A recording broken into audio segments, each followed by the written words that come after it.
So I shift our attention to the other big story that we are tracking here on WION. And this, of course, is with respect to what is happening in the Russia-Ukraine war, where Russia has again staged an attack on Ukraine, where Kiev has said that the Russian forces have launched a massive attack which comprised of nearly about 40 missiles and drones. Now, Kiev has said that its air defense has destroyed nearly about 8 missiles that were fired at it.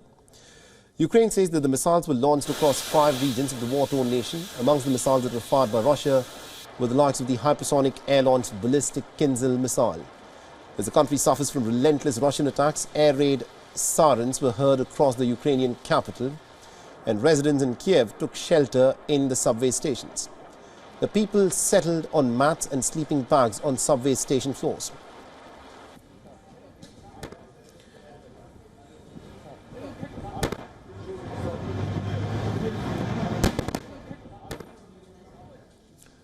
The British Prime Minister Rishi Sunak, who's in Ukraine, also signed a decade-long security pact in Kiev. Sunak unveiled new military funding for Ukraine during his visit, and the package is worth about $3.2 billion.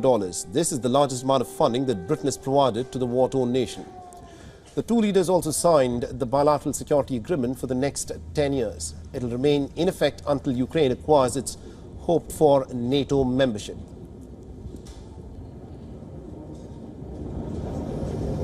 And to give us more updates in terms of what, of course, is expected in this Ukraine war, we're being joined by Olena Trigup, who is the Secretary General and also an Independent Defense Anti-Corruption Committee, and is joining us live from Kiev. Now, Ms. Olena, this is yet another attack that we've witnessed by Russia ever since the turn of this year. The number of attacks that Russia has staged on Ukraine have gone up pretty sharply. What do you think is the Russian strategy by staging these attacks in the course of the last fortnight? Well, Russian strategy is to continue this war as long as it takes for Russia to achieve the goals that Vladimir Putin declared. And the goal would be the complete destruction of Ukraine as an independent state, absorption of Ukraine. So Russia, unfortunately, has the resources to continue this war. The sanctions are not effective enough, and also the countries of the global south are supporting economy of Russia directly, and therefore Russia is able to manufacture new missiles, new drones effectively, and this is why they are able to continue doing what they are doing. You know, I think that's a significant point that you've raised, that the sanctions imposed by the West have not succeeded in crippling the Russian economy. But I also want to talk about the finances of Ukraine in fighting this war. Now, the biggest backer of Ukraine, the United States, at this moment is struggling in putting together the funds to send to Ukraine. But we have the British Prime Minister Rishi Sunak, who's now announced another $3 billion in terms of aid for Ukraine. Do you think that the Western nations are letting Ukraine down in the fight against Russia? We definitely see that there is American political infighting, and Ukraine became basically the bargaining chip for Republican and Democratic Party. Ukraine became part of internal American politics before the presidential election, which is, of course, very negative for Ukraine, because we hoped for bilateral support and we didn't want to be included in any domestic political fight. But Europe sees this happening in the United States, who is the major provider of military assistance to Ukraine. And this is why we're now observing an effort of European countries to step up their assistance. And I see their agreement with the Great Britain is just the first step of potential next bilateral agreement with France, with Germany, for example.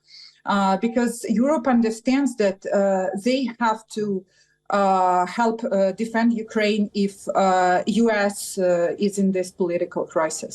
I think that's important, because the interest, it appears, of Europe may not be the interest of the United States of America, and therefore certain European nations would be more inclined in signing security pacts with Ukraine.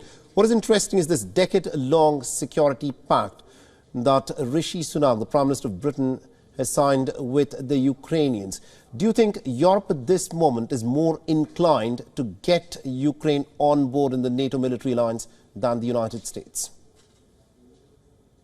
Yes, many European countries completely changed their position. For example, look at France. France before was against Ukraine NATO membership, but now France spoke publicly that they want Ukraine to be in NATO. So yes, we can say that Europe now became more in favor of Ukraine NATO membership than American administration, Biden administration. Biden administration never supported Ukraine membership in NATO. Ukraine always applied to NATO many years, but this administration never promised that Ukraine would be accepted. So there is nothing new here. Right. But the new thing is that many European countries now are more pro-NATO. What needs to happen, though, is that they need to step up their own military production and support to Ukraine, because it's not sufficient without United States. Absolutely, absolutely indeed. Thank you very much indeed, Ms. Alina Trejeb, for joining us from Kiev and getting us that perspective there. Thank you. WION is now available in your country. Download the app now and get all the news on the move.